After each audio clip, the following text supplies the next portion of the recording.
హిమాలయ పర్వత శ్రేణుల్లో సముద్ర మట్టానికి సుమారు 15,000 అడుగుల ఎత్తులో వెలసిన మానస సరోవర్, దానికి ఉత్తరాన మహిమతో తేజోమయంగా నిలిచిన కైలాస పర్వతం హిందువులకు పరపవిత్రమైన తీర్థక్షేత్రాలు. చతుర్ముఖ బ్రహ్మ మానస సంకల్పం నుంచి ఉద్భవించిందని చెప్పే ఈ సరోవరంలో స్నానం చేస్తే అనేక జన్మల పాపాలు నశిస్తాయని విశ్వాసం. ఈ జలాన్ని తీర్థంగా సేవిస్తే ముక్తి సిద్ధిస్తుందని భక్తుల నమ్మకం. అయితే ఈ యాత్ర సాధారణ యాత్ర కాదు. శరీర సహనానికి, మనోధైర్యానికి, అచంచల భక్తికి పరీక్ష. వాతావరణం క్షణాల్లో మారుతుంది. అందుకే యాత్రకు ముందు ఆరోగ్య పరీక్షలు చేయించుకోవాలి. నియమనిష్టతలతో ఉపవాసం, జపం, ధ్యానం అలవాటు చేసుకోవాలి. అహంకారం లేకుండా సహయాత్రికులకు సహాయం చేస్తూ శివనామస్మరణతో అడుగులు వేయాలి.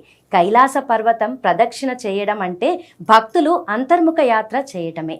ఈ యాత్ర పూర్తయ్యేసరికి మనసు కూడా పవిత్రంగా అవుతుంది.